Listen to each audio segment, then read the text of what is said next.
Kata Nabi SAW, kiamat tidak akan terjadi kecuali pada manusia-manusia yang buruk dan jahat.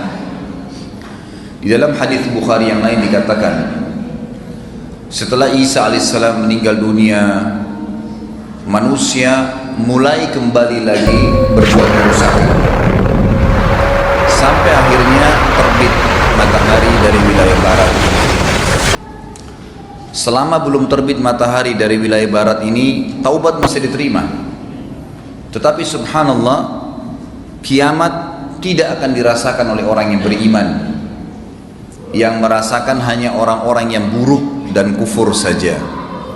Makanya kata Nabi SAW, sebelum terbit matahari dari barat itu terakhir sekali, Allah Subhanahu wa Ta'ala akan meniupkan angin.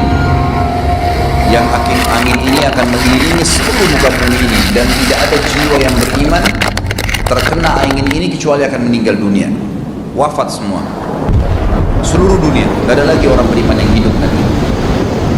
Pada saat itu kata Nabi SAW, Allah jadikan kiamat yang besar, dan yang menyaksikan kiamat tersebut adalah orang-orang yang kufur saja. Orang beriman tidak akan melihat itu. Inilah makna daripada sabda Nabi SAW, tidak akan pernah terjadi kiamat kecuali pada orang-orang yang buruk. Pada waktu itu sebagian ulama mempertemukan antara dalil-dalil. Mereka mengatakan bahwasanya pada saat orang-orang beriman itu sudah meninggal semua, akhirnya wilayah Ka'bah pun sudah nggak ada yang kunjungin, mati semua orang beriman.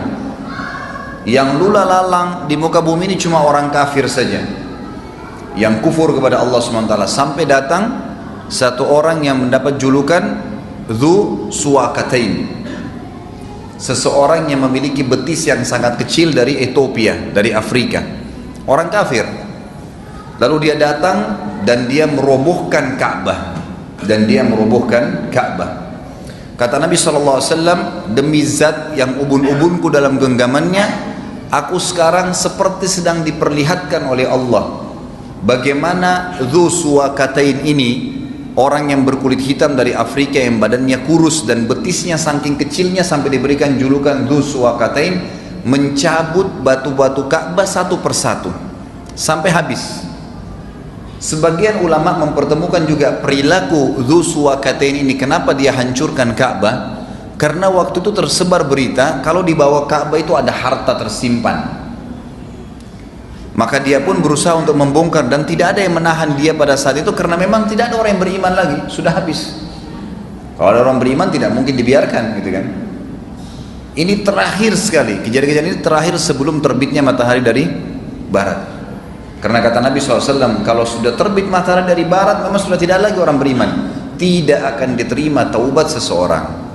Memang sudah tidak ada lagi orang bisa bertobat. Orang kafirin juga tidak tahu kalau mau bertobat seperti apa.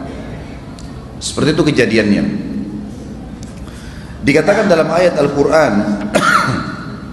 disebutkan dalam surah Az-Zumar ayat 68 sampai 70.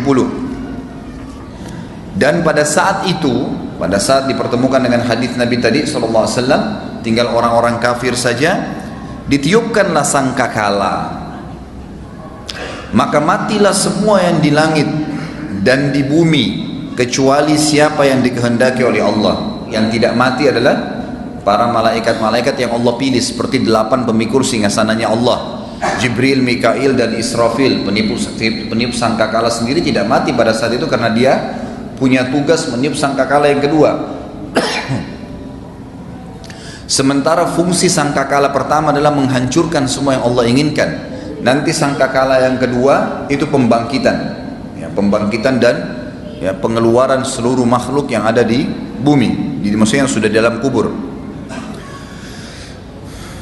Begitu pula dengan bidadari dan pelayan-pelayan dari bidadara surga, hurun 'ain dan wildanun mukhalladun.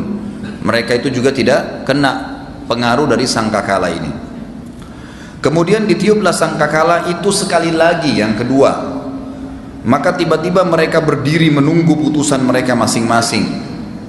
Dan terang benderanglah bumi padang mahsyar dengan cahaya keadilan Rabb-Nya, dan diberikanlah buku perhitungan perbuatan amal masing-masing, dan didatangkanlah para nabi dan saksi-saksi dan diberi keputusan di antara mereka dengan adil, sedang mereka tidak dirugikan, dan disempurnakanlah bagi tiap-tiap jiwa balasan apa yang telah dikerjakannya, dan Dia Allah lebih mengetahui apa yang mereka kerjakan. Ayat ini memberikan kepada kita beberapa poin pelajaran. Yang pertama adalah ada dua tiupan sangkakala. Yang pertama, tiupannya berfungsi untuk menghancurkan semua yang Allah ingin hancurkan, dan semua jiwa yang Allah ingin matikan mati. Di sini ulama mengatakan semua manusia, semua jin, semua hewan, semua tumbuh-tumbuhan hancur. Di langit pun ada kalangan-kalangan malaikat yang kena. Memang Allah musnahkan, tidak ada lagi. Yang tertinggal hanya yang Allah inginkan. Kemudian pelajaran yang kedua, sangkakala yang kedua ada pembangkitan. Di dalam hadis Imam Muslim ya, antara dua sangkakala ini waktunya adalah 40. Cuma seperti itu penjelasan. Ada ulama hadis yang mengatakan 40 hari, ada yang mengatakan 40 tahun. Allahu a'lam, ada yang mengatakan 40 bulan. Intinya dalam hadis ini dikatakan antara dua sangkakala ini, yang satu penghancuran, yang satu pembangkitan adalah 40. Kemudian Allah turunkan hujan yang lebat dari langit, yang kemudian menimpa semua yang ada di muka bumi ini, lalu keluarlah semua yang pernah dikubur di kuburan itu, tulang-tulang tumbuh seperti tumbuhnya bakal. Bakal ini sayuran.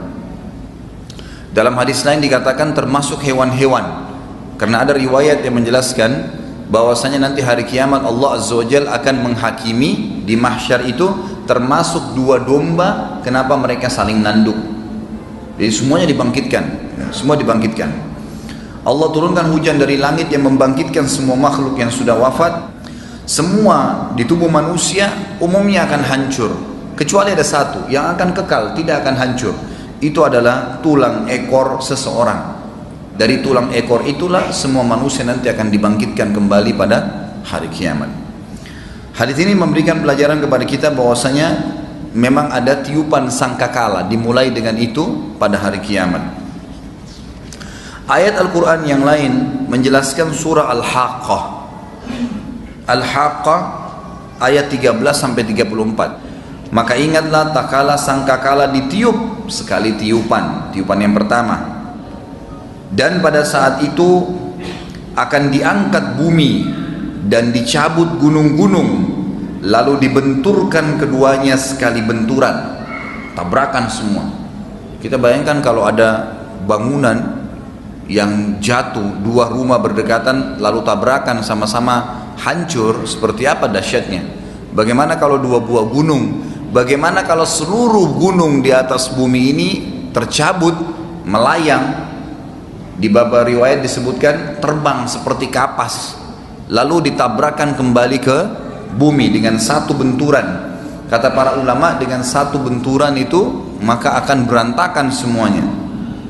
Pada hari itulah, pada saat itulah terjadi kiamat, dan terbelahlah langit pada saat itu. Langit yang kita lihat utuh itu terbelah, karena pada hari itu langit menjadi lemah.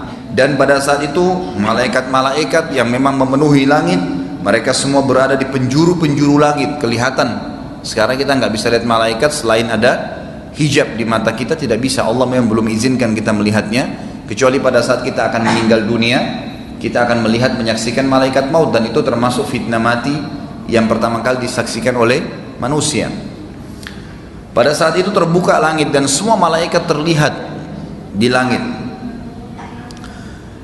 Dan juga dikatakan pada hari itu 8 pemikul arsy Rabbmu yang meletakkan di atas kepala mereka juga hadir. Lalu Allah menyambung di ayat 18-nya, tadi sudah ayat 17 ya. Pada hari itu tidak ada sesuatu pun yang tersembunyi bagi Allah Tuhan kalian. Adapun orang-orang yang menerima kitabnya dengan sebelah kanannya, dalam hadis Bukhari yang lain dikatakan buku-buku akan berterbangan seperti kapas yang banyak, lalu kemudian terbang menuju ke setiap orang di antara kalian. Kalau yang mendapat kitabnya dengan tangan kanannya tiba-tiba terbang ke tangan kanannya, maka dia bersyukur kepada Tuhannya. Dan yang menerima dengan tangan kirinya, maka dia akan mengatakan bahwasanya saya belum menerima buku saya saya tidak tahu apa hisab saya. Lanjutan ayat kata Allah Subhanahu wa taala, orang yang menerima kitab dengan sebelah kanannya dia berkata, ambillah, coba baca kitabku ini. Sesungguhnya aku yakin bahwasanya aku akan menemui hisab diriku dengan mudah karena sudah tangan kanan. Maka orang itu berada dalam kehidupan yang diridhai, dalam surga yang tinggi, di kebun-kebun yang penuh dengan lebat, yang kebun-kebun tersebut dipenuhi dengan buah-buahan yang dekat. Kemudian mereka berkata, para malaikat berkata, makanlah dan minumlah dengan sedap, dengan tenang, dengan senang, disebabkan amal yang telah kalian kerjakan pada hari-hari yang lalu, maksudnya di dunia. Adapun orang-orang yang diberikan kitab di sebelah kiri tubuhnya atau di tangan kirinya, maka dia berkata, wahai, alangkah baiknya kira tidak diberikan kepadaku kitabku ini. Coba juga aku tidak tahu ya hisabku seperti apa. Coba seandainya kematian yang telah saya lalui di dunia itu sudah menjadi penyelesaian segala sesuatunya. Artinya coba waktu mati ya sudah mati aja, gak usah ada pembangkitan lagi. Dia berharap seperti itu. Sungguh hartaku sekali-kali tidak bermanfaat untukku. Bapak ibu sekalian, rekening kita yang penuh dengan nol yang banyak, mobil kita yang mewah bertumpuk, apartemen kita yang banyak, perhiasan yang banyak ditimpun, semuanya kalau anda tidak persiapkan untuk kebutuhan akhirat, tidak disedekahkan, tidak dibagi kepada orang lain, maka pastikan kalimat ini bisa terucapkan dari seseorang di antara kita pada hari kiamat. Naudzubillah. Nggak ada manfaat hartaku, ngapain dulu saya nggak sedekahin, ngapain saya simpan di rekening, ngapain masjid lagi dibangun saya tidak nyumbang, saya tidak terbitkan, tidak cetak Quran, tidak ikut ini dan tidak ikut itu. Telah hilang semua kekuasaan dariku. Ini Allah sudah bongkar. Pada hari kiamat seperti itu pembangkitan orang-orang yang menerima kitabnya dengan tangan kiri. Ini terjadi pada dua golongan. Orang muslim yang banyak dosanya tidak sempat taubat, harus masuk neraka dulu. Dan juga orang kafir dan munafik yang pasti sudah kekal dalam api neraka. Lalu Allah berfirman kepada para malaikatnya, peganglah dia dan belenggu dia, tangannya ke lehernya, kemudian masukkan dan lemparkan dia, campakkan ke dalam api neraka yang menyala-nyala. Kemudian belitlah dia dengan rantai yang panjangnya 70 hasta. Sesungguhnya sebab itu adalah dulu dia tidak beriman kepada Allah Zat yang Maha Besar, dan juga tidak pernah mendorong atau memberikan makan orang-orang miskin. Orang-orang miskin. Jadi ini jelas bahwasanya kita akan dibangkitkan dengan dua tiupan sangkakala tadi, dan diceritakan secara umum dalam ayat tadi bagaimana pembangkitan di mahsyar. Ini masih ada dua surah yang kita baca secara umum global bagaimana terjadi peniupan sangkakala dan pembangkitan itu sendiri.